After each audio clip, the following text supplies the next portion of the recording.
Maintenant qu'on sait comment créer la structure, comment ajuster la structure en ajoutant des lignes, des colonnes, en les déplaçant, en les redistribuant, parlons un peu brièvement de la façon dont on peut alimenter le tableau. Alors, il n'y a rien de très extraordinaire ici. Une fois que la structure a été créée, pour renseigner un tableau, une cellule dans un tableau, il faut juste cliquer à l'intérieur de la cellule et puis saisir l'information qui nous intéresse ici, là. Alors, je ne vais pas rentrer dans les débats philosophiques sur la manière de remplir un tableau, mais en principe, lorsqu'on remplit un tableau, on y va enregistrement par enregistrement, donc c'est-à-dire ligne par ligne. Bon, je le dis parce que il y a des endroits où s'il fallait remplir par exemple ce tableau, certaines personnes rempliraient d'abord tous les noms avant de remplir peut-être tous les âges. Ça y est, ils feraient ça cellule par cellule, mais vraiment verticalement là. Bon, c'est pas tout à fait logique. Bon, il peut y avoir des exceptions. Si jamais les enregistrements existent déjà, et il faut juste venir mettre à jour certaines valeurs dans certains enregistrements. Bon, bref, ça c'est un débat pour une autre fois. C'est aussi simple que ça. Maintenant, il est important de comprendre que pour certains types de colonnes, pour certains types de cellules, la façon de renseigner les informations sera un peu différente. Alors, lorsque c'est des cellules de type texte, chiffres, en général, il faut juste cliquer à l'intérieur de la cellule et rentrer l'information qui vous intéresse. Ici, c'est une cellule de type, par exemple, liste déroulante ou sélection de personnes, de dates ou peu importe. Il faudra cliquer dans la cellule et choisir dans la liste qui nous est proposée. Ok. Donc, par exemple, ici, on va prendre en cours, même comme ça n'a pas de sens. Alex Wilber est en cours, bon bref. Si c'était un champ de type date, on aurait cliqué, le sélecteur de date serait apparu. Si c'est un champ de type personne, le sélecteur de personne serait apparu, etc. Revenons maintenant sur les champs de type texte précisément, parce que au niveau des champs de type nombre, c'est pas tout à fait vrai. C'est pas tout à fait vrai parce que attendez, je vais rajouter un champ de type vote.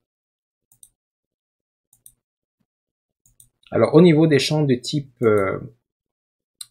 chiffre, c'est pas tout à fait vrai parce que tout ce que vous êtes autorisé à saisir, ce sont des chiffres. À partir du moment où ce ne sont pas des chiffres, le système va rejeter. Mais au niveau des champs de type texte, vous pouvez faire à peu près, je dis bien à peu près, n'importe quoi. Donc, imaginons par exemple que quelqu'un ait plusieurs passions. Par exemple, autre nom, il a plusieurs passions. Ben, vous pouvez décider de lister plusieurs passions en les saisissant simplement. Donc, par exemple, passion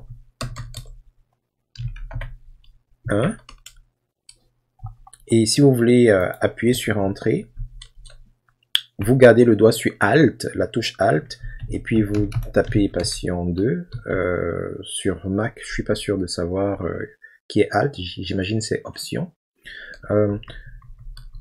Ça, c'est une façon de faire. Ça, c'est si vous voulez juste saisir du texte simple. Mais vous pouvez également utiliser d'autres blocs, comme par exemple les listes, pas les listes déroulantes, mais les puces. Alors pour les puces, le raccourci, c'est que vous appuyez étoile, vous mettez un espace.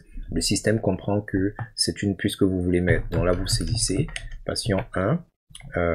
Dès que vous allez appuyer sur Entrée, contrairement à tout à l'heure où, lorsque c'est un paragraphe, pour faire comprendre au système que vous ne voulez pas passer à la ligne, parce que théoriquement, si je tape Passion 3 et que j'appuie sur Entrée, c'est un peu comme si je valide et il va passer à la prochaine cellule. Mais si je veux rester au sein de la même cellule et que c'est juste du texte, je dois garder le doigt sur la touche Alt, appuyer sur Entrée, là il reste au sein de la même cellule. Par contre, lorsque vous êtes au sein d'une liste et que vous appuyez sur Entrée, le système comprend directement que vous l'invitez à générer un autre élément de la liste. Donc, il va juste rajouter une autre puce en dessous. Alors, ce qu'on fait pour les puces, c'est bien également valable pour les numéros. Donc, on met le chiffre 1, suivi d'un espace, et puis on se met à saisir le texte qui nous intéresse. Et idem, ici, si vous appuyez sur Entrée, le système comprend qu'il doit poursuivre la liste. Alors, autre particularité des cellules de type texte, vous pouvez également y insérer tout ce qui est composant en ligne. Les composants en ligne, ce sont des composants qui ne créent pas nécessairement un bloc qui leur est propre, mais qui peuvent s'insérer à la suite de n'importe quoi. Donc c'est le cas par exemple des dates. Et soit dit en passant, la plupart des composants qu'on a vus jusqu'à présent, vous pouvez les invoquer. Hein. Donc vous faites le slash comme on le ferait. Et là, vous pouvez insérer par exemple la date. C'est un sélecteur de date. Alors comprenez que ici, c'est un champ de type texte. Donc comme c'est un champ de type texte, à peu près n'importe quoi est accepté ici à l'intérieur. Des chiffres, des lettres, des dates, etc. Si c'était un champ de type date, je ne serais pas capable de mixer, par exemple, ici j'ai du texte, j'ai une date, mais je peux rajouter du texte, je peux rajouter, excusez-moi, alt, je peux rajouter des chiffres, etc. Il me permet vraiment de faire tout et à peu près n'importe quoi. Donc, slash, je peux rajouter du code du code même, mais ce n'est peut-être pas très approprié ça. Ce que je voulais plutôt insérer, c'est du code en ligne.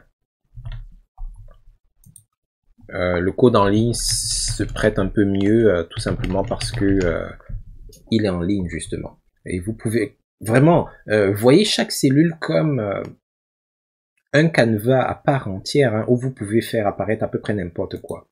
En gros, pour savoir ce à quoi vous avez droit, faites juste le slash et voyez tout ce qui est affiché ici à l'intérieur. Si quelque chose est affiché ici à l'intérieur, ça veut dire que c'est quelque chose que vous pouvez insérer au sein de la cellule. C'est aussi simple que ça.